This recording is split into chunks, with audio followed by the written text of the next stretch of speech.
In the heart of South Australia's unforgiving Outback, the search for 4-year-old Gus Lamont has officially been called off. After 7 days of relentless effort, police confirmed that visible search operations have been suspended, a statement that sent shockwaves through the tight-knit community and the wider public following the case. For a week, the land was alive with activity, helicopters hovering over the rugged terrain, volunteers forming search lines, and specialist trackers studying every trace in the dust. But after days of exhaustive effort with no confirmed sighting, no footprint, and no piece of evidence linking to the missing boy, authorities made the agonizing decision to scale back the physical search. Before we go deeper into this developing story, hit the subscribe button and turn on the notification bell so you can get first-hand updates as new details emerge on this case and others like it. Authorities described the decision as one of the hardest they've had to make. 7 days of intensive searching in such hostile terrain takes a heavy toll, not only on personnel and resources, but also on the landscape itself. Each step, each vehicle, and each flight changes the ground that might once have held clues. By the 7th day, police realized that continuing to comb the same terrain could do more harm than good, potentially trampling fragile traces that might still be analyzed later. Calling off a search in the Outback doesn't mean giving up, it means changing tactics. The environment out there is brutal, vast, dry, and mercilessly exposed. The longer a search continues without fresh leads, the more the landscape itself begins to erase the story. For investigators, it was time to stop looking for a child who might still be wandering, and instead begin looking for what, or who, was responsible for his disappearance. The suspension of the ground search marked a clear transition in the investigation, one that shifted focus from terrain sweeps to evidence preservation and analysis. In the early stages of a missing child case, searches are driven by urgency and hope, the possibility that the child may be found alive nearby. But once that window begins to close, investigators must think differently. They turn their attention to piecing together the puzzle of what happened before the disappearance. Every footprint, every disturbed patch of date, every small item in the vicinity becomes potential evidence. This shift doesn't mean authorities have stopped searching. Rather, they refined their focus. Police teams began methodically revisiting the site, documenting, photographing, and securing anything that could provide forensic insight. They started analyzing timelines, examining movements, and collecting digital data, the kind of work that requires patience rather than manpower. For 7 days, searchers, a mix of police officers, local volunteers, pilots, and skilled Aboriginal trackers, covered the kind of distance few can imagine. They scoured hundreds of square kilometers of scrubland, riverbeds, and open paddocks. Helicopters flew at low altitudes, scanning for any sign of movement or color that didn't belong.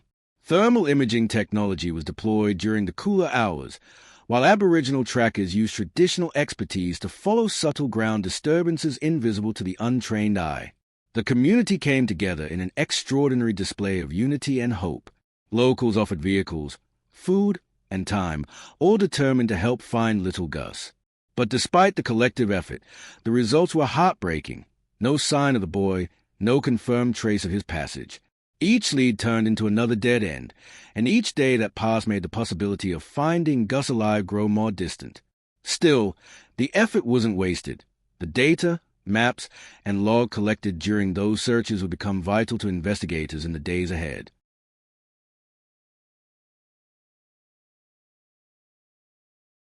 The Outback, however, is a living adversary to evidence. Wind sweeps across the flats and carries away small footprints. Fine red dust fills impressions left behind. Heat alters how drones and thermal scanners perceive the land, and nocturnal animals disturb areas that were previously undisturbed. Within hours, even clear signs of passage can fade beyond recognition. Investigators know that in such conditions, time is not on their side. The very terrain they are trying to read constantly rewrites itself. When the physical environment begins to erase clues faster than they can be found, it forces a painful but necessary shift in approach. Continuing to send people into the field risks compromising the few traces that remain. So, police made the difficult but strategic call to halt large-scale searching and instead focus on what could be studied scientifically and methodically: evidence collection, witness interviews, and the painstaking reconstruction of the timeline. Investigators then began the meticulous process of retracing Gus's last known movements. They reconstructed the hours and minutes leading up to the moment he was last seen near his family's homestead. Who was present? What vehicles were nearby? Which direction was the child headed? They gathered forensic samples from the area, soil, fibers, and biological material, anything that might later yield DNA or environmental traces under laboratory conditions. Digital evidence became equally critical. Investigators began reviewing mobile phone data, GPS logs, and social media posts that might indicate time, movement, or witness proximity. This phase of the operation is often slow and invisible to the public eye, but it is a backbone of any major missing persons case. Every verified timestamp, every verified statement, helps reconstruct the narrative of what truly happened.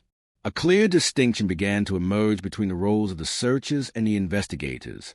Searchers are trained for endurance and systematic coverage. Their task is to find, to rescue, and to recover. Investigators, on the other hand, analyze. They look for logic, patterns, and discrepancies. Their role is to transform chaos into clarity. The transition between these two groups is always emotional, as the tone of hope gives way to one of determination and scrutiny. The goals shift from rescue to truth. It's a necessary evolution, not a sign that the case is closing, but that it's entering its most delicate phase. In the wake of the search suspension, speculation flooded social media. One theory that gained traction suggested that Gus might have been taken by a wedge-tailed eagle, a massive bird native to the region. The idea spread quickly, dramatic, visceral, and emotionally charged. But experts quickly urged caution. Wedge-tailed eagles, though powerful predators, rarely pose threats to humans. While they can carry off lambs or small animals, the idea that one could lift a 4-year-old child and leave no evidence was, according to wildlife experts, biologically implausible.